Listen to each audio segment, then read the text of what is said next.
ನಮಸ್ಕಾರ ಕರ್ನಾಟಕ.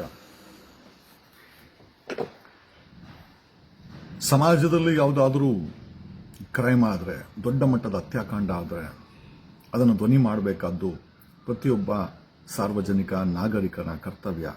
ಅದಕ್ಕೆ ಸಂಬಂಧಪಟ್ಟಂತೆ ತನಿಖೆ ನಡೆಸಿ ಅವರಿಗೆ ಶಿಕ್ಷೆ ಕೊಡಿಸಬೇಕಾದ್ದು ಸಂಬಂಧಪಟ್ಟಂತ ಸರ್ಕಾರದ ಕೆಲಸ. ಸರ್ಕಾರದ ಕೈಯಲ್ಲಿ ಕೆಲಸ ಮಾಡಿಸಬೇಕಾದ್ದು ವಿರೋಧ ಪಕ್ಷದ ಕೆಲಸ. ಬಟ್ ಆದರೆ ಈ ಧರ್ಮಸ್ಥಳ ಅನ್ನೋ ಹತ್ಯಾಕಾಂಡದಲ್ಲಿ ಏನಾಗ್ತಾ ಇದೆ ಅಂತಂದರೆ, ಸಾರ್ವಜನಿಕರು ಸಂವಿಧಾನಿಕವಾಗಿ ತಮ್ಮ ಧ್ವನಿಯನ್ನೇನೋ ಎತ್ತಿ ಪ್ರಶ್ನೆಯನ್ನು ಮಾಡ್ತಾ ಇದ್ದಾರೆ. ಆದರೆ ಸಾರ್ವಜನಿಕರ ಕೈಯಲ್ಲಿ SIT ರಚನೆ ಮಾಡೋ ಪವರ್ಸ್ ಇದೆಯಾ? ಇಲ್ಲ. SIT ರಚನೆ ಮಾಡುವಂಥ ಪವರ್ಸ್ ಇರೋದು ಸರ್ಕಾರಕ್ಕೆ. ಅದನ್ನು ಪ್ರಶ್ನೆ ಮಾಡುವಂಥ ಪವರ್ಸ್ ಯಾರ ಬಳಿ ಇದೆ? ವಿರೋಧ ಪಕ್ಷದ ನಾಯಕರ ಬಳಿ, ವಿರೋಧ ಪಕ್ಷದ ಬಳಿ, ಅಫ್ಕೋರ್ಸ್ BJP ಬಳಿ. SIT ರಚನೆ ಮಾಡಬೇಕಾದಂಥ ಪವರ್ಸು ಕಾಂಗ್ರೆಸ್ ಬಳಿ ಇದೆ.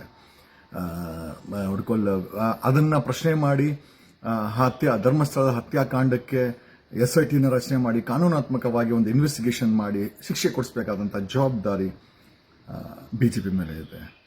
ಇವತ್ತು ಕಾಂಗ್ರೆಸ್ಸು ಸಹ ತನ್ನ ಜವಾಬ್ದಾರಿಯನ್ನು ಮರಿತಾ ಇಲ್ಲ.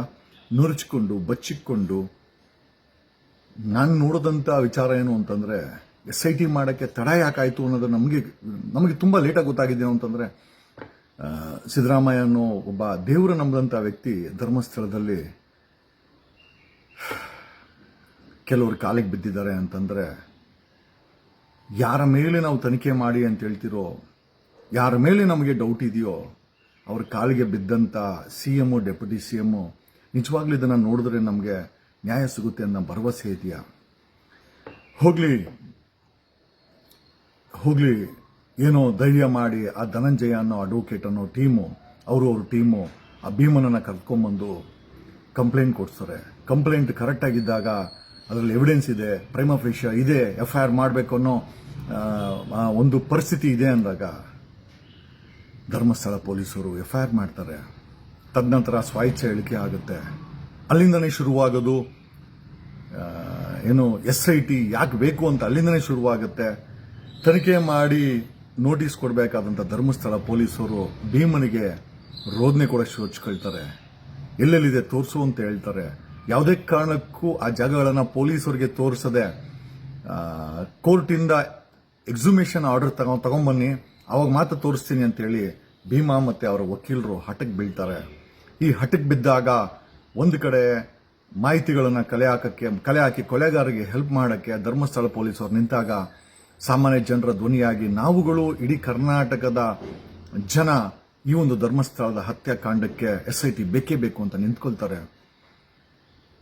ಬೀದಿಗೆ ಅಡ್ವೊಕೇಟ್ಗಳು ಹೇಳ್ತಾರೆ, ಜನ ವಿಡಿಯೋ ಮಾಡಾಕ್ತಾರೆ. ನಮ್ಮಂತವರು ಈ ಒಂದು ಹತ್ಯಾಕಾಂಡವನ್ನು ನ್ಯಾಷನಲ್ ಮಟ್ಟಕ್ಕೆ, ರಾಷ್ಟ್ರೀಯ ಮಟ್ಟಕ್ಕೆ, ಇಂಟರ್ನ್ಯಾಷನಲ್ ಮಟ್ಟಕ್ಕೆ BBC, CNBC ಅವರುಗಳ ಗಮನಕ್ಕೆ ತಂದು ಮಾಧ್ಯಮದ ಒತ್ತಡತೆ ಏರಲಾಗುತ್ತದೆ. ಆದರೂ ಕೂಡ ಈ CM ಸಿದ್ದರಾಮಯ್ಯ ಮತ್ತು DK ಶಿವಕುಮಾರ್ ಸರ್ಕಾರ ಯಾವುದೇ ಕಾರಣಕ್ಕೂ SIT ರಚನೆ ಮಾಡಲ್ಲ. ಆಮೇಲೆ ವಕೀಲರುಗಳು ಬೀದಿಗಿಳಿತಾರೆ, ರೆಪ್ರೆಸೆಂಟೇಷನ್ ಕೊಡ್ತಾರೆ. ಒಬ್ಬ ನಿವೃತ್ತ ನ್ಯಾಯಮೂರ್ತಿಗಳು ಬೀದಿಗಳು ಹೋರಾಟ ಮಾಡುವಂಥ ಪರಿಸ್ಥಿತಿ ಕರ್ನಾಟಕದಲ್ಲಿ ಬಂದ್ಬಿಡ್ತದೆ. ತದನಂತರ ಯಾವ ರಾಹುಲ್ ಗಾಂಧಿ ಮಣಿಪುರದಲ್ಲಿ ನಗ್ನ ಮತ್ತೆ ಅತ್ಯಾಚಾರಗಳಾದಾಗ ಅಲ್ಲೋಗಿ BJP ವಿರುದ್ಧ ಧ್ವನಿ ಮಾಡಿದ್ರು, ಅದೇ ರಾಹುಲ್ ಗಾಂಧಿಗೆ ಹಿಂದಿ ಮತ್ತು ಇಂಗ್ಲೀಷಲ್ಲಿ, ಕನ್ನಡದಲ್ಲಿ ಅವ್ರಿಗೆ ಅರ್ಥ ಆಗಲ್ಲ ಅಂತ ಹೇಳಿ ಹಿಂದಿ ಮತ್ತು ಇಂಗ್ಲೀಷಲ್ಲಿ ಅವ್ರಿಗೆ ವಿಡಿಯೋಗಳನ್ನು ಮಾಡಾಕಿ BBC ಮತ್ತು CNBCಯನ್ನು ರಾಹುಲ್ ಗಾಂಧಿ ಮುಂದೆ ಮೈಕ್ ಇಡಕ್ಕೆ ಪ್ರಶ್ನೆ ಕೇಳೋಕ್ಕಾಗತ್ತೆ. ಮಾಧ್ಯಮದ ಒತ್ತಡ ತಾಳದೆ ರಾಹುಲ್ ಗಾಂಧಿ ಸಿದ್ದರಾಮಯ್ಯನವ್ರಿಗೆ ಹೇಳಿ ಶನಿವಾರ ಐ ಥಿಂಕ್ ಜುಲೈ 19 SIT ಸ್ಥಾಪನೆ ಆಗುತ್ತೆ. SIT ಸ್ಥಾಪನೆ ಆದರೂ ಯಾವುದೇ ರೀತಿಯ ಮುಂದುವರಿಕೆ ಹೋಗಲ್ಲ. SIT ಅವರು ಬೆಳಗ್ಗೆ ಧರ್ಮಸ್ಥಳಕ್ಕೆ ಹೋಗೋದು, ಆಮೇಲೆ ಮಂಗಳೂರಲ್ಲಿ ಕೂತ್ಕೊಳೋದು, ಒಂದು ವಾರ ಇದೇ ರೀತಿ ಉಚ್ಚಾಟ ಮಾಡ್ಕೊಂಡು ಕೂತ್ಕೊಂತಾರೆ. ತದನಂತರ SIT ಮಾಡಲಿಕ್ಕೆ ಕಾಂಗ್ರೆಸ್ ಸರ್ಕಾರವನ್ನು ಯಾವ ರೀತಿ ಚೇಂಜ್ ಮಾಡೋಕ್ಕಾಯ್ತೋ ಅದೇ ರೀತಿ SITನೂ ಕೂಡ ಚೇಂಜ್ ಮಾಡಲಾಗುತ್ತದೆ. ತದನಂತರ ಶುರುವಾಗಿದ್ದೆ ನಿಜವಾದಂಥ ಒಂದು ವಿರೋಧ. ಕಾರಣ ಯಾಕೆ ಅಂತಂದರೆ, ಅಲ್ಲಿರುವ ಹತ್ಯಾಕಾಂಡವನ್ನು ಬಹಿರಂಗಪಡಿಸಿದ್ರೆ BJPಗೆ ಬೇಕಾದಂಥವ್ರು ಸುಮಾರು ಜನ ಜೈಲಿಗೆ ಹೋಗ್ತಾರೆ, BJP ಪಾರ್ಟಿಗೆ ಡ್ಯಾಮೇಜ್ ಆಗುತ್ತೆ, ಆ ಐಡಿಯಾಲಜಿಗೆ ಡ್ಯಾಮೇಜ್ ಆಗುತ್ತೆ ಅಂತ BJP ಮತ್ತೆ ಕೊಲೆಗಾರರ ಒಂದು ಟೀಮು ಒಬ್ಬರಾದ್ಮೇಲೆ ಒಬ್ಬರು ಫೀಲ್ಡ್ಗೆ ಇಳಿಸ್ತಾ ಹೋಗ್ತಾರೆ. ಮೊದಲಿಗೆ ಬಂದಿದ್ದೆ ಒಂದಷ್ಟು ಸೋ ಕಾಲ್ಡ್ ವಸಂತ ಗಿಳಿಯಾರ್ ಅನ್ನೋ ವ್ಯಕ್ತಿ. ಮಾತಾಡಕ್ಕೇನಿಲ್ಲ, ವಿರೋಧ ಮಾಡಿದ್ರು ಸಮಸ್ಯೆ ಇಲ್ಲ. ಆ ವ್ಯಕ್ತಿಯ ಮಾತಲ್ಲಿ ನುಗ್ಗಿ ಹೊಡಿತೇವೆ. ಜಗದೀಶ್ ಯಾಕೆ ಬಂದಿದ್ದಾರೆ? ಡಿ ಕೆ ಶಿವಕುಮಾರ್ ಅವ್ರ ವಿರೋಧ. ನಾವು ಯಾರ ವಿರೋಧನ ಆಗಿರ್ಲಿ, ನಾವೆಲ್ಲೂ ಕೂಡ ನುಗ್ಗಿ ಹೊಡಿತೀವಿ. ನಮ್ಮ ಹುಡುಗರು ಹೊಡೆದ್ರೆ ನುಗ್ಗಿ ಹೊಡಿತೀವಿ ಅಂತ ಗಿಳಿಯಾರ್ ಹೇಳ್ತಾನೆ, ಅಲ್ಲಿ ಹೊಡಿತಾರೆ. ಇಲ್ಲಿ ವಿಶ್ವನಾಥ್ ಅಸೆಂಬ್ಲಿಲಿ ಹೇಳ್ತಾನೆ, ಜಗದೀಶ್ಗೆ ಯಾರಾದರೂ ಹೊಡೆದ್ರೆ ನಾನ್ ಜವಾಬ್ದಾರಿ ಅಲ್ಲ ಅಂತ. ಅಂದ್ರೆ ಪ್ರಜಾತಂತ್ರದಲ್ಲಿ ನ್ಯಾಯ ಕೇಳದೆ ಎಷ್ಟು ದೊಡ್ಡ ಅಪರಾಧ ಆಗ್ಬಿಟ್ಟಿದೆ ಅನ್ನೋದನ್ನ ಈಗ ನಮಗೆಲ್ಲ ಅನ್ನಿಸ್ತಾ ಇದೆ. ದ್ವಾರಕೀಶ್ ಅವರ ಒಂದು ಹಾಡಿದೆ, ಎಲ್ಲಿದೆಯೋ ನ್ಯಾಯ ಅಣ್ಣ, ಎಲ್ಲಿದೆಯೋ ನ್ಯಾಯ, ಬಡವನು ನ್ಯಾಯವ ಕೇಳುವುದೇ ಅನ್ಯಾಯ, ನ್ಯಾಯ ಎಲ್ಲಿದೆ? ಎಲ್ಲಿಗೆ ಬಂತು, ಯಾರಿಗೆ ಬಂತು 47ರ ಸ್ವಾತಂತ್ರ್ಯ? ಬರೀ ಗಿಳಿಯಾರ್ಗೆ ನಿಲ್ಲಲ್ಲ. ವಸಂತ್ ಗಿಳಿಯಾರ್ ಆಗಿದ ತಕ್ಷಣ ಓಕೆ ನುಗ್ಗಿ ಹೊಡಿತೀನಿ ಅನ್ನೋ ಡೈಲಾಗ್ ಅನ್ನ ಬಿಟ್ಟ ತಕ್ಷಣ ಅಲ್ಲಿ ಯೂಟ್ಯೂಬರ್ಸ್ಗಳ ಮೇಲೆ ಅಟ್ಯಾಕ್ ಆಗುತ್ತೆ. ಪವರ್ ಟಿವಿ ಅನ್ನೋ ರಾಕೇಶ್ ಶೆಟ್ಟಿ ತನ್ನ ಮಾಧ್ಯಮದಲ್ಲಿ ಕೂತ್ಕೊಂಡು ಇಡೀ SIT ತನಿಖೆಯನ್ನ ದಿಕ್ಕು ತಪ್ಪಿಸುವಂತ ಕೆಲಸವನ್ನ ಪ್ರತಿದಿನ ಮಾಡಕ್ ಹಚ್ಕೊಳ್ತಾನೆ. ಇದಕ್ಕೊಂದಷ್ಟು ಅವನಿಗೆ ಸಪೋರ್ಟ್ ಸಹ ಸಿಕ್ಕಿದೆ ಕೊಲೆಗಾರರಿಂದ. ಈ ನ್ಯೂಸ್ ಹಾಕಲ್ಲ ಅಂತ ಕೂಡ ಮಾಹಿತಿ ಗೊತ್ತಾಗುತ್ತೆ. ತದನಂತರ ಸ್ಪಾಟ್ಗೆ ಹೋಗ್ತಾನೆ, ಹುಚ್ಚುಚ್ಚುವಾಗಿ ಮಾತಾಡ್ತಾನೆ, ಇಲ್ಲದ ಕಥೆಗಳನ್ನ ಕಟ್ತಾನೆ. ಕೆಟ್ಟ ಭಾಷೆಯಲ್ಲಿ ಮಹೇಶ್ ತಿಮ್ರುಡಿ ಅವರನ್ನ, ಇನ್ನೊಂದಷ್ಟು ಜನರನ್ನ ನಿಂದಿಸ್ತಾನೆ. ಅಲ್ಲಿ ನಮಗಿರೋ ಮಾಹಿತಿ ಪ್ರಕಾರ ಈತ ಡೀಲ್ಗೆ ಹೋಗಿದ್ದ, ವರ್ಕೌಟ್ ಆಗಿಲ್ಲ ಅಂದಾಗ ಅವ್ರ ವಿರುದ್ಧ ತಿರುಗಿ ಬಿದ್ದು ಎತ್ತು ಕಟ್ತಾನೆ. ಒಂದ್ ಕಡೆ ವಸಂತ್ ಗಿಳಿಯಾರ್ ಎತ್ತು ಕಟ್ಟಿದ್ರೆ, ಇನ್ನೊಂದ್ ಕಡೆ ಪವರ್ ಟಿವಿ ರಾಕೇಶ್ ಎತ್ತು ಕಟ್ತಾನೆ. ಅದರ ಪ್ರತಿಫಲವೇ ಯೂಟ್ಯೂಬರ್ಗಳ ಮೇಲೆ ನಡೆದಂತ ದಾಳಿಯಾಗತ್ತೆ. ತದನಂತರ ಅದು ಅಲ್ಲಿಗೆ ನಿಲ್ಲಲ್ಲ. ಕಿರಿಕೀರ್ತಿ ಅನ್ನೋ ಒಬ್ಬ ಸಂಭಾಷಣಕಾರ, ನಿರೂಪಕನನ್ನ ಫೀಲ್ಡ್ಗಳಿಸ್ತಾರೆ. ಜೊತೆಯಲ್ಲಿ ವಿಶ್ವೇಶ್ವರಯ್ಯ ಭಟ್ ಅನ್ನೋ ಮಾಧ್ಯಮ ಲೋಕದ ಐಕಾನ್ ಅನ್ನೋ ವ್ಯಕ್ತಿ, ಧರ್ಮಸ್ಥಳದ ವ್ಯಕ್ತಿಗಳನ್ನ ಕರ್ಕೊಂಡ್ಬಂದು ಬುಕ್ಗಳನ್ನ ರಿಲೀಸ್ ಮಾಡ್ತಾರೆ. ಇದೆಲ್ಲ ಮಾಡೋದಿಷ್ಟೇನೆ ಯಾವುದೇ ಕಾರಣಕ್ಕೂ ಕೊಲೆಗಾರರುಗಳನ್ನ, ಈ ತನಿಖೆಯನ್ನ ದಿಕ್ಕು ತಪ್ಪಿಸಬೇಕು, ಕೊಲೆಗಾರರನ್ನ ಕಾಪಾಡಬೇಕು ಅನ್ನೋ ಒಂದು ಅಜೆಂಡಾ ಬಿಟ್ರೆ ಇವ್ರ ಬಳಿ ಏನು ಇರೋದೇ ಇಲ್ಲ. ತದನಂತರ ಫೀಲ್ಡ್ ಇಳಿದವನೇ ಅಪೋಸಿಷನ್ ಲೀಡರ್ ಆರ್ ಅಶೋಕ ಈ ಒಂದು SIT ತನಿಖೆಯಿಂದ ಸಾಬ್ರಿದ್ದಾರೆ, ಮುಸ್ಲಿಮ್ಸ್ ಇದ್ದಾರೆ, ಇದರಿಂದ ಕಮ್ಯುನಿಸ್ಟ್ ಕೇರಳ ಗವರ್ಮೆಂಟ್ ಇದೆ. ಆಮೇಲೆ ಇದನ್ನೆಲ್ಲ ಹಿಂದುತ್ವ ಐಡಿಯಾಲಜಿನ ಡ್ಯಾಮೇಜ್ ಮಾಡಕ್ಕೆ, ನಾವ್ ಯಾವ ಹಿಂದುತ್ವ ಐಡಿಯಾಲಜಿನ ಡ್ಯಾಮೇಜ್ ಮಾಡ್ತಾ ಇಲ್ಲ. ನೀವು ಯಾವ ಹಿಂದುತ್ವಗಳು ಅಲ್ಲ. ಹಿಂದುತ್ವ ಹೆಸರಲ್ಲಿ ಅಧಿಕಾರವನ್ನ ತಿಂದವರು ಹಿಂದೂ ಹೆಣ್ಮಕ್ಳೇ ಅಲ್ಲಿ ಸತ್ತಾಗ ಬಾಯಿ ಮುಚ್ಕೊಂಡು ಕೂತ್ಕೊಂಡಂತ ಇಡಿಯಟ್ಸ್ ಅಂತ ಇಡೀ ಕರ್ನಾಟಕಕ್ಕೆ ಗೊತ್ತಾಗಿದೆ. ಕಾಂಗ್ರೆಸ್ ಒಂದೇ ಮೇಲೆ ಅಲ್ಲ, ಬಿಜೆಪಿ ಮೇಲೆ ಯಾವುದೇ ರೀತಿಯ, ಬಿಜೆಪಿ ಕಾಂಗ್ರೆಸ್ ಮೇಲೆ ಯಾವುದೇ ಭರವಸೆಗಳು ಸಾಮಾನ್ಯ ಜನರಿಗೆ ಇವತ್ತು ಉಳಿದಿಲ್ಲ. ಇವತ್ತು SITನ ಯಾಕೆ ತಡ ಮಾಡಿದ್ರು ಅಂತ ನೋಡೋದಾದ್ರೆ, ಸಿದ್ದರಾಮಯ್ಯನವರು, ಡಿ ಕೆ ಶಿವಕುಮಾರ್ ಧರ್ಮಸ್ಥಳಕ್ಕೆ ಹೋಗಿ ಯಾರ ಕಾಲಿಗೆ ಬಿದ್ರು ಅದನ್ನ ನೋಡಿದಾಗ ನಮ್ಗೆ ನಿಜವಾಗ್ಲೂ ನ್ಯಾಯ ಸಿಗುತ್ತಾ ಅನ್ನೋ ಒಂದು ಡೌಟ್ ಆಗುತ್ತೆ. ತನಿಖೆ ಪಥದಲ್ಲಿ ಇರಬೇಕಾದ್ರೆ ಡೆಪ್ಯೂಟಿ CM ಹೇಳ್ತಾರೆ ಒಂದು SIT ತನಿಖೆ ಮಾಡ್ಕೋರೆ, ಅವರೇ ಮಾಡ್ರು ಅಂತ SIT ಇಟ್ಕೊಂಡು ಒಬ್ಬ ಡೆಪ್ಯೂಟಿ CM ಹೇಳ್ತಾರೆ ಇದು ಖಾಲಿ ಡಬ್ಬ, ಏನು ಸಿಗ್ತಾ ಇಲ್ಲ ಅಂತ. ಒಂದು ತನಿಖೆ ನಡಿಬೇಕಾದ್ರೆ ತಮ್ಮ ಪರ್ಸನಲ್ ಒಪಿನಿಯನ್ಗಳನ್ನ ಮಾಡಬಾರ್ದನ್ನೋ ಒಬ್ಬ ಕಾಮನ್ ಸೆನ್ಸ್ ಇಲ್ಲದಂತ ವ್ಯಕ್ತಿ ಡೆಪ್ಯೂಟಿ CM ರಾಜಕೀಯ ಹಾಕಿದ್ದಾನೆ ಅಂತಂದ್ರೆ ಇದು ನಿಜವಾಗ್ಲೂ ನಮ್ಮ ದುರ್ದೈವ ಅಂತ ನಮ್ಗೆ ಅನ್ಸುತ್ತೆ. ಅಶೋಕ್ಗೆ ನಿಲ್ಲಲ್ಲ, ಡಿ ಕೆ ಶಿವಕುಮಾರ್ಗೆ ನಿಲ್ಲಲ್ಲ, ಸಿದ್ದರಾಮಯ್ಯ ಅವ್ರ ಕೈಲಿ ಬಲವಂತವಾಗಿ SIT ಮಾಡಿಸೋದಕ್ಕೂ ಎಲ್ಲಿಗೂ ನಿಲ್ಲಲ್ಲ. ತದನಂತರ ಬರದೆ ಬಿ ಸಿ ಪಾಟೀಲ್ ಬಂದು ಒಂದು ಹೇಳಿಕೆಯನ್ನ ಕೊಡ್ತಾನೆ ರಿಪೀಟೆಡ್ ಆಗಿ, ಭೀಮಾ ಒಬ್ಬ ಮಾನಸಿಕ ಅಸ್ವಸ್ಥ ಅಂತ. ತನ್ನ ಮಗಳ ಗಂಡ, ತನ್ನ ಸ್ವಂತ ಅಳಿಯ ಡಿಪ್ರೆಷನ್ಗೆ ಹೋಗಿ ಸೂಸೈಡ್ ಮಾಡಿಕೊಂಡು ತನ್ನ ಮಗಳು ವಿಧವೆ ಆಗಿರುವಂತ ಪರಿಸ್ಥಿತಿನಲ್ಲಿ ಇನ್ನೊಬ್ಬರು ಹೆಣ್ಣುಮಕ್ಕಳು ಹತ್ಯೆ ಆಗಿದೆ, ಅತ್ಯಾಚಾರ ಆಗಿದೆ ಅಂತ ನಾವೆಲ್ಲ ಕೂಗ್ಬೇಕಾದ್ರೆ ನಮ್ಮ ಜೊತೆನಲ್ಲಿ ಧ್ವನಿ ಕೂಡಿಸಬೇಕಾದಂತ BC ಪಾಟೀಲ್ ಅವರು ಭೀಮನನ್ನ ಮಾನಸಿಕ ಅಸ್ವಸ್ಥರಂತಾರೆ. ನಾವ್ ಏನ್ ಹೇಳೋಣ, ನಾವ್ ಏನ್ ಮಾಡೋಣ? ಅವ್ರ ಮನೆಯಲ್ಲಿ ಹೆಣ್ಮಕ್ಳಿಗೆ ಆಗಿರೋ ಅನ್ಯಾಯನ ಕಣ್ಣಲ್ಲಿ ನೀರಿಟ್ಕೊಂಡು ಇದನ್ನ ನೋಡಿದಾಗ ಖಂಡಿತವಾಗಿ ಇದಕ್ಕೆ ನ್ಯಾಯ ಕೊಡಿಸಬೇಕು ಅನ್ನೋ ಮನಸ್ಥಿತಿ BC ಪಾಟೀಲ್ ಅವ್ರಿಗೆ ಬರ್ತಾ ಇತ್ತು. ಬಟ್ ಆದರೆ ಏನ್ ಮಾಡೋದು? ಆಮೇಲೆ ಬರೀ BC ಪಾಟೀಲ್ಗೆ ನಿಲ್ಲಲ್ಲ, ತದನಂತರ ಬರೋನೆ ಯತ್ನಾಳ್ ಈ ಒಂದು ಎಂಟೈರ್ ತನಿಖೆಗೆ ದಿಕ್ಕು ತಪ್ಸಕ್ಕೆ ಮುಸ್ಲಿಂ ಹೆಣ್ಣು ಮಕ್ಕಳನ್ನ ಹಿಂದೂ ಹುಡುಗರು ಮದುವೆ ಆದ್ರೆ 5 ಲಕ್ಷ ಕೊಡ್ತೀನಿ ಅಂತಾರೆ. ಅಕಸ್ಮಾತ್ ನೋಡಿ, ಅವ್ರವ್ರ ಜಾತಿ, ಅವ್ರವ್ರ ಧರ್ಮ ಅವ್ರವ್ರಿಗೆ ಮುಖ್ಯ. ಇವತ್ತು ಮುಸ್ಲಿಂ ಅವರು ಯಾರಾದರೂ ಹಿಂದೂ ಹೆಣ್ಮಕ್ಳನ್ನ ಎತ್ತಾಕೊಂಡು ಹೋಗಿ ಮದುವೆ ಆಗಿ ಅಂತ ಹೇಳಿದ್ರೆ ಸುಮ್ಮನೆ ಬಿಡ್ತಾರ ಈ ಸಮಾಜ, ಈ ಬಿಜೆಪಿ ಸುಮ್ಮನೆ ಬಿಡ್ತಾರ? ಅದೇ ರೀತಿನಲ್ಲಿ ಹಿಂದೂ ಹುಡುಗರು ಮುಸಲ್ಮಾನರ ಹೆಣ್ಮಕ್ಳನ್ನ ಎತ್ತಾಕೊಂಡು ಹೋಗಿ ಮದುವೆ ಆಗುವಂತಂದ್ರೆ ಯಾವ ನ್ಯಾಯ ಇದು? ನಾವು ಯಾವ ಸಮಾಜದಲ್ಲಿ ಬದುಕ್ತಾ ಇದ್ದೀವಿ ಅಂತ ನಮ್ಗನ್ಸಲ್ವಾ? ಏನಾದರೂ ಅನ್ಯ ಧರ್ಮದವರು ಗುಲಾಮರ? ಈ ಒಂದು ಸಾರ್ವತ್ರಿಕ ಪ್ರಜಾಪ್ರಭುತ್ವ ಸಂವಿಧಾನಕ ದೇಶದಲ್ಲಿ, ಒಂದು ರಿಪಬ್ಲಿಕನ್ ದೇಶದಲ್ಲಿ ಕಂಡೋರೆ ಅನ್ಯ ಧರ್ಮದ ಹೆಣ್ಣು ಮಕ್ಕಳನ್ನ ಎತ್ತಾಕೊಂಡು ಹೋಗಿ ಮದುವೆ ಆಗಿ ನಾನು 5 ಲಕ್ಷ ಕೊಡ್ತೀನಿ ಅಂತಂದ್ರೆ, ಎಲ್ಲೋ ಒಂದು ಕಡೆ ನಾಳೆ ನಡೆಯುವಂತ ಕ್ರೈಮ್ಗೆ ಇವನೇ ಅದಕ್ಕೆ BC ಪಾಟೀಲ್ನೇ ನಾಳೆ ದಿವಸ ಅಕಸ್ಮಾತ್ ಯಾರಾದ್ರೂ 5 ಲಕ್ಷಕ್ಕೆ ಆಸೆ ಬಿದ್ದು ಯಾರಾದ್ರೂ ಕೊಲೆಗಿಲೆ ಮದುವೆ ಮಾಡಿಕೊಂಡು ಅವರನ್ನೇನಾದ್ರೂ ಆ ಸಮುದಾಯದವರು ಮುಸಲ್ಮಾನರು ಕೊಲೆ ಮಾಡಿದ್ರೆ ಅದಕ್ಕೆ ಹೊಣೆ ಈ BC ಪಾಟೀಲ್ ಆಗ್ತಾನ? ಇವನೇ ಇಬ್ಬರು ಮಕ್ಕಳು, ಒಬ್ಬನು ಡಾಕ್ಟರ್, ಇನ್ನೊಬ್ಬ ಲಾಯರ್ ಓದ್ತಾ ಇದ್ದಾನೆ. ಮಕ್ಕಳನ್ನ ಫಾರಿನ್ ನಲ್ಲಿ ಓದಿಸ್ತಾ ಇರುವಂತ BC ಪಾಟೀಲ್ ಈ ಸಮಾಜಕ್ಕೆ ಕೊಡುವಂತ ಕೊಡುಗೆ ಏನು ಅಂತಂದ್ರೆ, ಮುಸಲ್ಮಾನರ ಹೆಣ್ಮಕ್ಳನ್ನ ಎತ್ತಾಕೊಂಡೋಗಿ 5 ಲಕ್ಷ ಕೊಡ್ತೀನಿ ಅಂತ. ನಾವೆಲ್ಲ ಸೇರಿ ಕಾಂಟ್ರಿಬ್ಯೂಟ್ ಮಾಡಿ ನಿನಗೆ 5 ಕೋಟಿ ಕೊಡ್ತೀನಿ ನಿನ್ನಿಬ್ಬರು ಮಕ್ಕಳಿಗೂ. ನೀನು ಯಾವ ಸಮುದಾಯದ ಜೊತೆ ಮದುವೆ ಮಾಡ್ಕೊಂಡ್ರೆ 5 ಲಕ್ಷ ಕೊಡ್ತೀವಿ ಅಂತ ನಾವು 5 ಕೋಟಿ ಕೊಡ್ತೀವಿ. ನಿನ್ನ ಮಕ್ಕಳಿಗೆ ಮದುವೆ ಮಾಡು, ನಿದರ್ಶನ ಮಾಡು, ತದನಂತರ ಮಾತನಾಡು BC ಪಾಟೀಲ್ ಅಂತ ಯತ್ನಾಳ್ ಅಂತ ಹೇಳ್ಬೇಕಾಗುತ್ತೆ. ತದನಂತರ ಫೀಲ್ಡ್ಗಿಳಿಯವನೇ ರೇಣುಕಾಚಾರ್ಯ ಕತೆ ಹೆಂಗಿರುತ್ತಂತಂದ್ರೆ, ಯಾರಾದ್ರೂ ಧರ್ಮಸ್ಥಳದ ವಿಚಾರದಲ್ಲಿ ಮಾತಾಡಿದ್ರೆ ಅವರನ್ನ ಗಲ್ಲಿಗೇರಿಸಿ ಅವ್ರನ್ನ ಕಲ್ಲಲ್ಲಿ ಹೊಡೀರಿ ಅಂದ್ರೆ ಕ್ರೈಮ್ ಅನ್ನ ಮಾಡೋ ಅಂತ ಹೇಳ್ಕೊಡೋ ಅಂತ ಇಂಥ ರೇಣುಕಾಚಾರ್ಯ ಅಂತ ವ್ಯಕ್ತಿಗಳ ಇತಿಹಾಸವನ್ನ ತೆಗೆದು ನೋಡಿದ್ರೆ, ಈಗ ಯಾವ ನರ್ಸನ್ನ ಯಾರು ಕಿಸ್ ಮಾಡಿದ್ರು ಅಂತ ನಾವ್ಯಾರು ಇಲ್ಲಿ ಹೇಳಕ್ ಹೋಗಲ್ಲ. ಯಾಕೆ ಅಂದ್ರೆ ಸಮಾಜಕ್ಕೆ ಬೇಕಾಗಿರೋದು ಇವತ್ತಿನ ಪರಿಸ್ಥಿತಿನಲ್ಲಿ ಬದುಕೋದು, ಜೊತೆನಲ್ಲಿ ನ್ಯಾಯ ಅಂತ. ಇಂಥ ಸಮಯದಲ್ಲಿ ತಾನೊಬ್ಬ ಶ್ರೇಷ್ಠನೆಂದು ನಾವೊಂದು ಯಾವುದೋ ಒಂದು ಬಾವುಟವನ್ನ ಹಿಡ್ಕೊಂಡು ಒಂದು SID ತನಿಖೆ ಮಾಡಬೇಕಾದ್ರೆ ಬೀದಿಗೆ ಇಳಿದು ಕಲ್ಲಲ್ಲಿ ಹೊಡೀರಿ, ನುಗ್ಗೊಡಿತೀವಿ, 400 ಬಸ್ ಎತ್ಕೊಂಡು ಹೋಗ್ತೀವಿ ಅಂತ ಹೇಳೋ ಅಂತ ಈ ಬಿಜೆಪಿಗರ ಪಾಳೆಯವನ್ನ ಏನ್ ಹೇಳ್ಬೇಕು ಅಂತ ಗೊತ್ತಿಲ್ಲ. ಒಂದಂತೂ ನಿಜ, ಜೀವನದಲ್ಲಿ ನ್ಯಾಯ ಅನ್ನೋದು ತುಂಬಾ ಶ್ರೇಷ್ಠ, ಅದು ಸಿಗೋದಿಲ್ಲ, ಅದನ್ನ ಪಡ್ಕೊಳ್ಬೇಕಾಗುತ್ತೆ.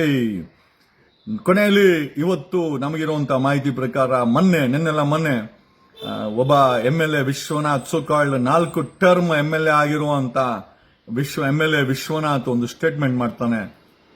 ಯಾರೋ ಒಬ್ಬ ನಕಲಿ ಅಡ್ವೊಕೇಟ್ ನಮ್ಮ ವಿರುದ್ಧ ಮಾತಾಡ್ತಾನೆ ಅಂತ, ಯಾರೋ ಒಬ್ಬನು ಏಕವಚನದಲ್ಲಿ ಮಾತಾಡ್ತಾನೆ ಅಂತ. 400 ವೆಹಿಕಲ್ ನ ತಗೊಂಡು ನೀನು ಧರ್ಮಸ್ಥಳಕ್ಕೆ ಹೋಗ್ತೀನಿ ಅಂತ ಹೇಳಿದ್ರೆ ಚಪ್ಪಾಳೆ ಹೊಡಿಬೇಕಾ ವಿಶ್ವನಾಥ್?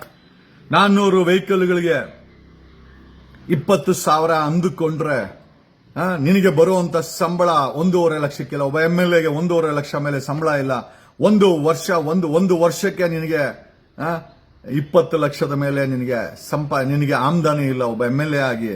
ಆದ್ರೂ 80 ಲಕ್ಷ ಖರ್ಚು ಮಾಡಿಕೊಂಡು ವೆಚ್ಚ ಮಾಡಿಕೊಂಡು ಧರ್ಮಸ್ಥಳಕ್ಕೆ 400 ಗಾಡಿ ತಗೊಂಡು ಹೋಗ್ತೀನಿ ಅಂತ ಹೇಳ್ತೀಯಲ್ಲ, ಎಲ್ಲಿಂದ ಬರ್ತಾ ಇದೆ ಈ ಪೆಟ್ರೋಲ್ಗೆ ಕಾಸು? ಈ ಕಾರುಗಳು ಆರ್ಗನೈಸ್ ಮಾಡ್ಲಿಕ್ಕೆ ನಿನಗೆ ದುಡ್ಡು ಎಲ್ಲಿಂದ ಬರ್ತಾ ಇದೆ? ಎಷ್ಟು ಅಕ್ರಮ ಮಾಡಿದ್ಯಾ ವಿಶ್ವನಾಥ್ ಅಂತ ಕೇಳಲೇಬೇಕಾಗಿದೆ.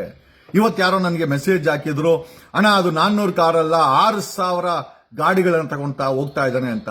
6,000 ಗಾಡಿಗಳಿಗೆ 20,000 ಎಂದು ನಾವು ಮಲ್ಟಿಪ್ಲೈ ಮಾಡಿದ್ರೆ ಒಂದು ಗಾಡಿಗೆ 20,000 ಅಂದ್ರೆ 12 ಕೋಟಿ ಆಯ್ತು. ನಮ್ಮ ಪ್ರಶ್ನೆ ಏನು ಅಂತಂದ್ರೆ, 1.5 ಲಕ್ಷ ಸಂಬಳ ಬರುವಂತ ವಿಶ್ವನಾಥನಿಗೆ, MLA ವಿಶ್ವನಾಥನಿಗೆ ಈ 12 ಕೋಟಿ ರೂಪಾಯಿ ವೆಚ್ಚ ಮಾಡಿಕೊಂಡು 6,000 ವೆಹಿಕಲ್ ತಗೊಂಡು ಹೋಗ್ತಾ ಇದ್ರೆ ಎಲ್ಲಿಂದ ಬರ್ತಾ ಇದೆ ಹಣ ಅಂತ ಕೇಳಲೇಬೇಕಾಗಿದೆ. ಈತ ಅಸೆಂಬ್ಲಿ ಅನ್ನೋ ದೇವಸ್ಥಾನದಲ್ಲಿ ನಕಲಿ ಅಡ್ವೊಕೇಟ್ ಅಂತ ಹೇಳ್ದ. ಆ ಡಾಕ್ಯುಮೆಂಟ್ಸ್ ಅನ್ನ ಮಾನ್ಯ ಸ್ಪೀಕರ್ ಅವರಿಗೆ, CM ಅವರಿಗೆ, ಕರ್ನಾಟಕ ರಾಜ್ಯದ ಗೃಹ ಮಂತ್ರಿಗಳಿಗೆ, ಜೊತೆಯಲ್ಲಿ ಬೆಂಗಳೂರಿನ ಪೊಲೀಸ್ ಕಮಿಷನರ್ಗೆ ಈತನ ವಿರುದ್ಧ ಸ್ಪೀಕರ್ ಅವರಿಗೆ ಈತನ ವಿರುದ್ಧ ಅಸೆಂಬ್ಲಿಯ ನಡವಳಿಕೆಯ ಅನ್ವಯ ಶಿಸ್ತು ಕ್ರಮವನ್ನ ಜರುಗಿಸಕ್ಕೆ ಕಂಪ್ಲೇಂಟ್ ಅನ್ನ ಕೊಟ್ಟಿದ್ದೇವೆ. ಈತನನ್ನ ಆ ದೇವಸ್ಥಾನದಲ್ಲಿ, ಪ್ರಜಾತಂತ್ರದ ದೇವಸ್ಥಾನದಲ್ಲಿ ನಕಲಿ ಅಡ್ವೊಕೇಟ್ ಹೇಳ್ದ. ನಾನು ಒರಿಜಿನಲ್ ಸರ್ಟಿಫಿಕೇಟ್ಗಳನ್ನ ಸ್ಪೀಕರ್ ಅವರಿಗೆ ಕಳಿಸ್ತಾ ಇದ್ದೀನಿ. ಸ್ಪೀಕರ್ ಅವರು ನೋಡ್ಲಿ, ರಾಜ್ಯದ ಮುಖ್ಯಮಂತ್ರಿಗಳು ನೋಡ್ಲಿ.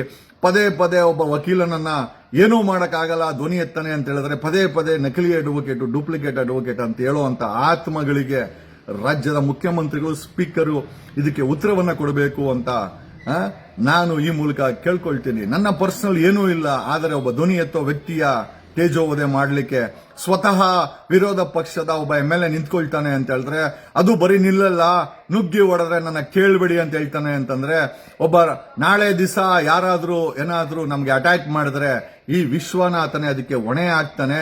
ಇದಕ್ಕೆ ಸಂಬಂಧಪಟ್ಟಂಗೆ ಸ್ಪೀಕರ್ ಅವರು, ಮಾನ್ಯ ಸ್ಪೀಕರ್ ಅವರು, ಒಬ್ಬ MLA ನಿಮ್ಮ ಸಮ್ಮುಖದಲ್ಲಿ ನುಗ್ಗು ಹೊಡಿತೀನಿ ಅಂತ ಹೇಳಿದ್ರೆ ನಿಮ್ಮ ಜವಾಬ್ದಾರಿ ಅಲ್ಲಿ ಮುಗಿದೋಗಲ್ಲ. ಸ್ಪೀಕರ್ ಸಾಹೇಬ್ರೆ, UT ಖಾದರ್ ಸಾಹೇಬ್ರೆ, ಒಬ್ಬ ನಾಗರಿಕನನ್ನ ನಕಲಿ ಅಡ್ವೊಕೇಟ್ ಅನ್ನೋದಲ್ದ್ರೆ ಧ್ವನಿ ಎತ್ತರಂತ ವ್ಯಕ್ತಿನ ನುಗ್ಗಿ ಹೊಡೆದ್ರೆ ಅದಕ್ಕೆ ನಾನು ಜವಾಬ್ದಾರಿ ಇಲ್ಲ ಅಂತಂದ್ರೆ, ಯಾರಾದ್ರೂ ನುಗ್ಗಿ ಹೊಡೆದ್ರೆ ಅದಕ್ಕೆ ಈ ವಿಶ್ವನಾಥನೇ ಜವಾಬ್ದಾರಿ ಆಗುತ್ತೆ. ಅದನ್ನ ಪ್ರಿವೆಂಟ್ ಮಾಡಬೇಕಾದ್ದು ಅಸೆಂಬ್ಲಿಯ ಸ್ಪೀಕರ್ ಆದಂತ ನಿಮ್ಮ ಆದ್ಯ ಕರ್ತವ್ಯ.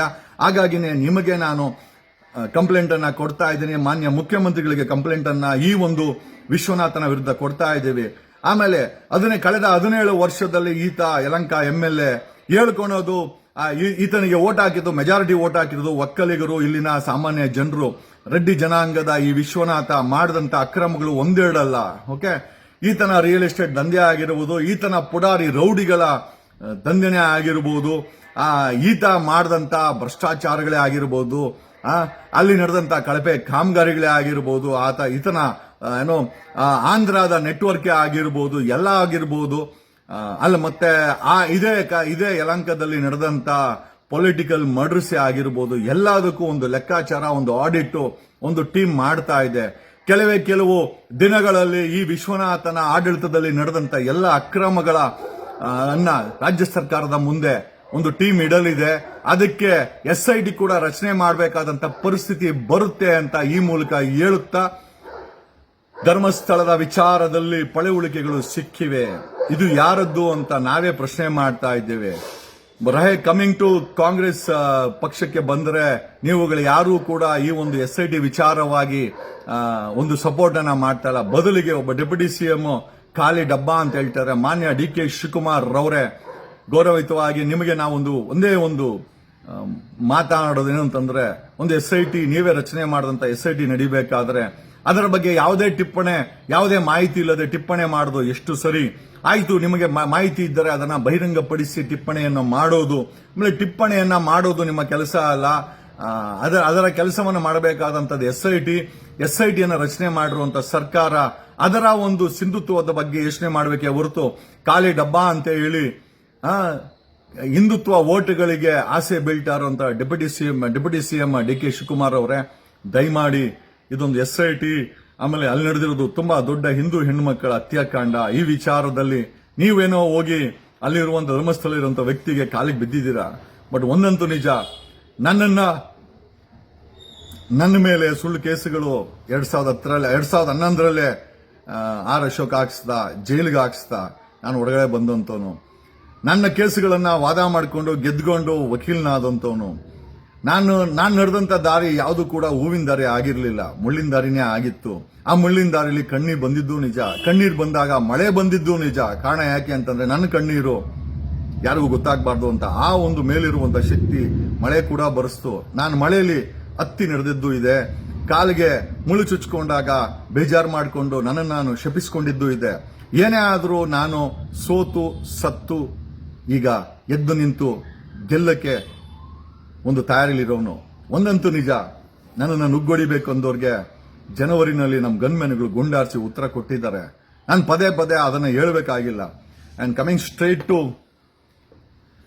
ಪೊಲೀಸ್ ಕಮಿಷನರ್ನ ಪ್ರಶ್ನೆ ಆಗಿರ್ಬೋದು, ಬರ್ತ್ಡೇ ಸೆಲೆಬ್ರೇಷನ್ ಪ್ರಶ್ನೆ ಆಗಿರ್ಬೋದು, CM ಅವ್ರನ್ನ ಪ್ರಶ್ನೆ ಆಗಿರ್ಬೋದು, ಡೆಪ್ಯೂಟಿ CM ಅವ್ರನ್ನ ಪ್ರಶ್ನೆ ಆಗಿರ್ಬೋದು, ನಾವೆಲ್ಲೂ ಕೂಡ ಅನಾರೋಗ್ಯವಾಗಿ ಮಾತಾಡಿಲ್ಲ, ಗಟ್ಟಿಯಾಗಿ ಪ್ರಶ್ನೆ ಮಾಡಿದ್ದೀವಿ, ಗದರ್ ಕೇಳಿದ್ದೇವೆ ಹೊರತು ನಾವೆಲ್ಲೂ ಕೂಡ ಭ್ರಷ್ಟಾಚಾರ ಮಾಡಿಲ್ಲ. ನಮಗೆ ಆ ರೀತಿ ಅನಾಚಾರ ಮಾಡಿ ಜೀವನ ಮಾಡುವಂತ ಅವಶ್ಯಕತೆ ಸಹ ನಮಗಿಲ್ಲ. ನಾನೊಬ್ಬ ವಕೀಲ ಅಂತ ಹೇಳಲಿಕ್ಕೆ ನನ್ನ ಹತ್ರ ದಾಖಲೆ ಇದೆ. ನಕಲಿ ಅಂತ ಹೇಳೋ ಆತ್ಮಗಳ ನಾಲ್ಗೆ ಮೇಲೆ ನಿಜವಾಗ್ಲೂ ಸತ್ಯ ಇದೆಯಾ ಸುಳ್ಳಿದೆಯಾ ಅಂತ ಸಮಯನೇ ಹೇಳುತ್ತೆ ಅಂತ ಹೇಳುತ್ತಾ, ಲಂಕೇಶ್ ಒಂದು ಮಾತು ಹೇಳಿದ್ರು, ಸಾರ್ವಜನಿಕ ಜೀವನಕ್ಕೆ ಬರಬೇಡಿ, ಬಂದ್ರೆ ಜನ ಹೊಗಳ್ತಾರೆ, ತೆಗಳ್ತಾರೆ, ಬೊಗಳ್ತಾರೆ, ಕ್ಯಾಕರಿಸಿ ಉಗಿತಾರೆ ಅಂತ. ನಾನು ಎಲ್ಲದಕ್ಕೂ ತಯಾರಿ ಇದ್ದೇನೆ. ಈ ಒಂದು ಸಾಮಾನ್ಯ ಜನರ ಹೋರಾಟಕ್ಕೆ ನಾನು ಬಂದಿದ್ದೀನಿ. ನಾನು ವಿಶ್ವದಲ್ಲಿ ಕಂಡಂತ ಚಿ ಗಿವಾರೋ ಆಗಿರ್ಬೋದು, ನೆಲ್ಸನ್ ಮಂಡೇಲಾ ಆಗಿರ್ಬೋದು, ಅಥವಾ ನಮ್ಮ ದೇಶದ ಮಹಾತ್ಮ ಗಾಂಧಿ ಆಗಿರ್ಬೋದು, ಸ್ವತಂತ್ರ ಹೋರಾಟಗಾರರಾದ ನೂರಾರು ಸ್ವತಂತ್ರ ಹೋರಾಟಗಾರರಾಗಿರ್ಬೋದು, ಉಧಮ್ ಸಿಂಗ್ ಆಗಿರ್ಬೋದು, ಭಗತ್ ಸಿಂಗ್ ಆಗಿರ್ಬೋದು, ಇವರೆಲ್ಲ ನೋಡಿ ನಾವು ಕೂಡ ಪ್ರೇರೇಪಣೆ ಆಗಿದ್ದೇವೆ. ಒಂದು ಮಟ್ಟದಲ್ಲಿ ನಾವು ಅವರ ಕೆಲಸ ಮಾಡಕ್ಕಾಗಿಲ್ಲ ಅಂದ್ರು ಅವರ ಕಾಲು ಧೂಳಿನ ಕೆಲಸ ಆದರೂ ಮಾಡಲಿಕ್ಕೆ ನಾವೆಲ್ಲ ತಯಾರಾಗಿದ್ದೇವೆ. ಆಮೇಲೆ ನನ್ನನ್ನು 4 ಬಾರಿ ಜೈಲಿಗೆ ಹಾಕಿಸಿ ಈ ಎಲ್ಲಾ ಪಕ್ಷಗಳು ನನ್ನನ್ನ ಖಂಡಿತವಾಗಿ ಪರೀಕ್ಷೆ ಮಾಡಿದೆ. ನನ್ನ ಮೇಲೆ ಕೇಸ್ ಹಾಕ್ತೀನಿ, ನನಗೆ ನುಗ್ಗು ಓಡಿಸ್ತೀವಿ ಎಂದವ್ರಿಗೆ ನಮ್ಮ ಗನ್ ಮೆನ್ಗಳು ಶೂಟ್ ಮಾಡಿ ಗಾಳಿನಲ್ಲಿ ಗುಂಡಾರಿಸಿ ಉತ್ತರವನ್ನ ಕೊಟ್ಟಿದ್ದಾರೆ. ನನ್ನ ಪ್ರಾಪರ್ಟಿ ನನ್ನನ್ನು ರಕ್ಷಣೆ ಮಾಡ್ಕೊಳ್ಳಲಿಕ್ಕೆ ನಮ್ಮ ಅಂಗರಕ್ಷಕರಿದ್ದಾರೆ. ಸರ್ಕಾರ ಇದುವರೆಗೂ ಕೊಟ್ಟಿಲ್ಲ. ನಾನು ನನ್ನ ಅಂಗರಕ್ಷಕರನ್ನ ಮಡ್ಕೊಂಡಿದ್ದೇನೆ. ಆ ರೀತಿ ಬಂದ್ರೆ ನನ್ನ ಅಂಗರಕ್ಷಕರು ಸೆಲ್ಫ್ ಡಿಫೆನ್ಸ್ ಅಲ್ಲಿ ಏನು ಉತ್ತರ ಕೊಡಬೇಕು ಅಂತ ಅವ್ರಿಗೆ ಸಮಯ ಗೊತ್ತಾಗುತ್ತೆ ಅಂತ ಹೇಳುತ್ತಾ, ಈ ರೀತಿ ಉಚ್ಚಾಟವಾಗಿ ನುಗ್ಗೋಡಿತೀವಿ ಅಂತ ಹೇಳಿದಂತ ಗಿಳಿಯಾರೇ ಆಗಿರ್ಬೋದು, ಯಾರಾದ್ರೂ ಹೊಡೆದ್ರೆ ಅದಕ್ಕೆ ನಾನ್ ಜವಾಬ್ದಾರಿ ಅಲ್ಲ ಅಂತ ಹೇಳಿದಂತ MLA ವಿಶ್ವನಾಥ್ ಅವರಿಗೆ ಹೇಳಕ್ ಇಷ್ಟಪಡೋದೇನು ಅಂತಂದ್ರೆ, ನಾವು ಬದುಕ್ತಾ ಇರೋದು ಡೆಮೋಕ್ರಸಿನಲ್ಲಿ, ಯಾವುದೋ ಗೂಂಡಾ ರಾಜ್ಯದಲ್ಲ ವಿಶ್ವನಾಥ, ಗಿಳಿಯಾರ್ ಅಂತ ಹೇಳುತ್ತಾ, ರಹೇ ಬಾತ್ ಖಾಲಿ ಡಬ್ಬಾ ಅಂತ ಹೇಳಿದಂತ DK ಶಿವಕುಮಾರ್ ಅವರೇ, ತಾವೇ ರಚಿಸಿದಂತ SIT ನಲ್ಲಿ ತಾವು ಈ ರೀತಿ ಸ್ಟೇಟ್ಮೆಂಟ್ ಕೊಟ್ಟಿರೋದು ಸಾಂವಿಧಾನಿಕವಾಗಿ ಸರಿಯಲ್ಲ ಅಂತ ಹೇಳುತ್ತಾ, ನಿಮಗೆ ಬುದ್ಧಿ ಹೇಳುವಂತ ಮಟ್ಟದಲ್ಲಿ ನಾವಿಲ್ಲ ಅಂದ್ರೂ ಕೂಡ ಒಂದು 4 ಮಾತನ್ನ ಕಿವಿ ಮಾತಿಗೆ ಹೇಳಲೇಬೇಕು. ನನಗೆ ಫೋನ್ ಮಾಡಿ ಕೆಟ್ಟದಾಗಿ ಮಾತಾಡಿ ನನಗೆ ಧಮಕಿ ಹಾಕರೆ ಏನೂ ಪ್ರಯೋಜನ ಆಗಲ್ಲ. ಬದಲಿಗೆ ನೀವು ಕೆಟ್ಟದಾಗ ಮಾತಾಡಿದ್ರೆ ನಾನು ಕೂಡ ಕೆಟ್ಟದಾಗೆ ಉತ್ತರ ಕೊಡ್ತೀನಿ. ಯಾಕೆ ಅಂತಂದ್ರೆ ನೀವು ಮಾತಾಡುವಂತ ಕೆಟ್ಟ ಭಾಷೆಗೆ ನನ್ನ ಒಳ್ಳೆ ಸತ್ಯ ಹರಿಶ್ಚಂದ್ರನ ಭಾಷೆ ನನಗೆ ಬೇಕಾಗಿಲ್ಲ. ನೀವು ಯಾವ ರೀತಿ ಐ ಆಮ್ ಯುವರ್ ಮಿರರ್, ನೀವು ಕೆಟ್ಟದಾಗಿ ಫೋನಲ್ಲಿ ಮಾತಾಡಿದ್ರೆ ನಾನು ಕೂಡ ಕೆಟ್ಟದಾಗೇ ಮಾತಾಡ್ತೀನಿ. ಯಾಕೆ ಅಂತಂದ್ರೆ ಮುಳ್ಳನ್ನ ಮುಳ್ಳಿಂದನೇ ತೆಗಿಬೇಕು, ನಿಮ್ಮಂತ ಹೊಲಸು ಜನಗಳಿಗೆ ಹೊಲಸಾಗಿ ಉತ್ತರ ಕೊಡಬೇಕು. ಯಾಕೆ ಅಂತಂದ್ರೆ ಅದೇ ಜಗತ್ತಿನ ನಿಯತ್ ಅಂತ ಹೇಳುತ್ತಾ, ನಾನು ಸತ್ತು ಈಗ ಎದ್ದು ನಿಂತಿರೋನು. ಓಕೆ, ಯಾವುದೇ ಕಾರಣಕ್ಕೂ ಧರ್ಮಸ್ಥಳದ ವಿಚಾರದಲ್ಲಿ ಸಾರ್ವಜನಿಕ ಕೂಗನ್ನ ತಣ್ಣಗಾಗಕ್ಕೆ ನಾವು ಬಿಡಲ್ಲ. ಅಕಸ್ಮಾತ್ SIT ಅನ್ನ ಖಾಲಿ ಡಬ್ಬ ಅನ್ನೋದಾದ್ರೆ ದಯಮಾಡಿ we will file a writ petition in high court or supreme court and ask the court to monitor this SIT ಅನ್ನೋದು DK ಶಿವಕುಮಾರ್ಗೆ, CM ಸಿದ್ದರಾಮಯ್ಯನವರಿಗೆ ಭಾರ ಅನ್ನೋದಾಗೋದಾದ್ರೆ ನಾವು ಕೋರ್ಟಿನ ಮೊರೆ ಹೋಗ್ತೇವೆ. We will ask the court to take over the SIT and monitor the SIT on day to day basis, appointing a retired high court or supreme court judge ಅಂತ ಹೇಳುತ್ತಾ, ಒಂದು ದೊಡ್ಡ ವಕೀಲರ ತಂಡನೆ ಅಡ್ವೊಕೇಟ್ ಧನಂಜಯ ಆಗಿರ್ಬೋದು, ರಂಗನಾಥ್ ಆಗಿರ್ಬೋದು, ಅಡ್ವೊಕೇಟ್ ಬಾಲನ್ ಆಗಿರ್ಬೋದು, ಪ್ರದೀಪ್ ಅವರು ಆಗಿರ್ಬೋದು, ಒಂದು ದೊಡ್ಡ ಮಟ್ಟದ ವಕೀಲರ ತಂಡನೆ ಸಾರ್ವಜನಿಕ ಹಿತಾಸಕ್ತಿಯಲ್ಲಿ ಈ ಕೇಸ್ಗೆ ಕೆಲಸ ಮಾಡ್ತಾ ಇದೆ. ಒಂದಂತೂ ನಿಜ, ನಮ್ಮಲ್ಲಿ ತಾಳ್ಮೆ ಇದೆ, ನಮ್ಮಲ್ಲಿ ನಂಬಿಕೆ ಇದೆ. ಈ ಪ್ರಜಾತಂತ್ರ ವ್ಯವಸ್ಥೆನಲ್ಲಿ ಓಕೆ, ನ್ಯಾಯ ಅನ್ನೋದನ್ನ ಹುಡ್ಕೊಂಬರಲ್ಲ, ನಾವು ಹುಡ್ಕೊಂಡೋಗಿ ತಗೊಳ್ಬೇಕಾಗತ್ತೆ. ಆ ಕೆಲಸವನ್ನ ನಾವು ನಮ್ಮ ಟೀಮ್ ಮಾಡ್ತಾ ಇದ್ರೆ, ಈ ಒಂದು ಕಾರ್ಯಕ್ಕೆ ಧ್ವನಿ ಜೋಡಿಸಿರೋರು, ಕಮೆಂಟ್ ಹಾಕಿರೋರು, ಶೇರ್ ಮಾಡಿರೋರು, ಶಬಾಸ್ಗಿರಿ ಹೇಳ್ತಾ ಇರೋರು, ಎಸ್ ಜಗ್ಗಣ್ಣ ಒಂದು ಕಾಲದಲ್ಲಿ ನಿಮ್ಮನ್ನ ವಿರೋಧ ಮಾಡಿದ್ವಿ, ಆದ್ರೆ ನೀವು ಮಾನವೀಯತೆ ಜೊತೆ ನಿಂತ್ಕೊಂಡಿದ್ದೀರಾ, ಹೆಣ್ಮಕ್ಳು ಪರವಾಗಿ ನಿಂತ್ಕೊಂಡಿದ್ದೀರಾ, ಸೌಜನ್ಯ ಪ್ರಕರಣದಲ್ಲಿ ಸತ್ತೋಗಿರೋ ಸೌಜನ್ಯ ಪ್ರಕರಣಕ್ಕೆ ಒಂದು ಜೀವ ತರಕ್ಕೆ ಪ್ರಯತ್ನ ಬೀಳ್ತಾ ಇದ್ದೀರಾ ಅಂತ ಹೇಳ್ತಾ ಇರೋ ಪ್ರತಿಯೊಬ್ಬರಿಗೂ ನನ್ನ ನಮನ ಅಂತ ಹೇಳುತ್ತಾ, ನಾನು ನಿಮ್ಮನೆ ಮಗ, ನಾನು ಯಾವತ್ತೂ ದ್ರೋಹ ಮಾಡಲ್ಲ. ನನಗಂತ ಬುದ್ಧಿನೂ ಇಲ್ಲ, ಭಗವಂತ ನನಗೆಲ್ಲ ಕೊಟ್ಟಿದ್ದಾನೆ. ಒಂದೇ ಒಂದಿದೆ, ಹಿಡ್ಕೊಂಡಂತ ನಾನು ಯಾವತ್ತೂ ಬಿಡಕ್ ಹೋಗೋದಿಲ್ಲ. ಆಮೇಲೆ ನ್ಯಾಯ ಸಿಗೋವರೆಗೂ ನಾನು ಸುಮ್ಮನೆ ಇರಕ್ಕೆ ಹೋಗೋದಿಲ್ಲ. ಎಲ್ಲದಕ್ಕಿಂತ ಹೆಚ್ಚಾಗಿ ಕೊನೆಯಲ್ಲಿ ಒಂದೇ ಒಂದು ಮಾತು ಹೇಳಿ ಈ ವಿಡಿಯೋನ ಮುಗಿಸ್ತಾ ಇದ್ದೀನಿ. ಈ ಬರೀ ಧರ್ಮಸ್ಥಳದ ಹತ್ಯಾಕಾಂಡದಲ್ಲಿ ಬರೀ ಹೋರಾಟ ಒಂದೇ ನಡೆದಿಲ್ಲ, ಒಂದು ದೊಡ್ಡ ಮಟ್ಟದ ರೋಲ್ ಕಾಲ್ ಸಹ ನಡೆದಿದೆ. ಅದಕ್ಕೆ ಒಂದು ಸ್ಮಾಲ್ ಉದಾಹರಣೆ ಕೊಡ್ತಾ ಇದ್ದೀವಿ. ಮುತಾಲಿಕ್ ಅನ್ನೋ ವ್ಯಕ್ತಿ ಆಗಸ್ಟ್ 12ನೇ ತಾರೀಕು 2023 ಮಹೇಶ್ ತಿಮ್ರೋಡಿ ಅವ್ರ ಮನೆಗೆ ಹೋಗ್ತಾನೆ. ಬೇಡ ಅಂತ ಹೇಳಿದ್ರು, ಅಲ್ಲಿರುವಂತಹ ವ್ಯಕ್ತಿಗಳನ್ನ ಕರ್ಕೊಂಡು ಅವ್ರ ಮನೆಗೆ ಹೋಗ್ತಾನೆ, ಪರಿಚಯ ಮಾಡ್ಕೊಳ್ತಾನೆ. 2023 12 ಆಗಸ್ಟ್. ತದನಂತರ 3 ತಿಂಗಳಲ್ಲಿ ಒಂದು ದೊಡ್ಡ ಮಟ್ಟದ ಸೌಜನ್ಯ ಹೋರಾಟ ನಡೀತದೆ. ಆ ಸೌಜನ್ಯ ಹೋರಾಟದಲ್ಲಿ ಈತ ಮೈಕ್ ಎತ್ಕೊಂಡು ಭಾಷಣ ಮಾಡ್ತಾನೆ ಈ ಮುತಾಲಿಕ್ ಅನ್ನೋ ವ್ಯಕ್ತಿ. ತದನಂತರ ಬೆಂಗಳೂರಿನ HSR ಲೇಔಟ್ ಅಲ್ಲಿ ಒಬ್ಬ ಡ್ಯಾಶ್ ಜೈನ ಮನೆಗೆ ಹೋಗಿ ಅಲ್ಲಿ ಡೀಲ್ ಮಾಡ್ಕೊಂತಾನೆ. ತದನಂತರ ಒಂದು ಹೋಟೆಲ್ ಅಲ್ಲಿ ಈತನಿಗೆ ಪೇಮೆಂಟ್ ಆಗಿದೆ ಅಂತ ಸ್ವತಃ ಜೊತೆಲಿದ್ದವರು ಹೇಳಿದ್ದಾರೆ. ನಾಚಿಕೆ ಆಗಬೇಕು.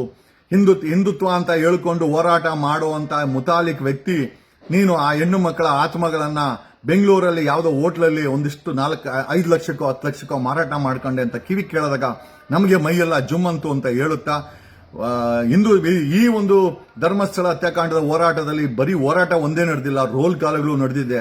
ಈ ರೋಲ್ ಕಾಲ್ಗ ಫಸ್ಟ್ ನೇಮೇ ಈ ಒಂದು ಮುತಾಲಿಕ್ ಅಂತ ಹೇಳುತ್ತಾ, ಅವರ ಹೆಸರುಗಳು ಮುಂದಿನ ದಿನಗಳಲ್ಲಿ ಮುಂದಕ್ಕೆ ಬಂದೇ ಬರುತ್ತೆ. ಅವ್ರನ್ನು ಕೂಡ ಎಕ್ಸ್ಪೋಸ್ ಮಾಡ್ತೀವಿ. ಬಟ್ ಆದರೆ SIT ತನಿಖೆ ಮುಗಿಬೇಕು.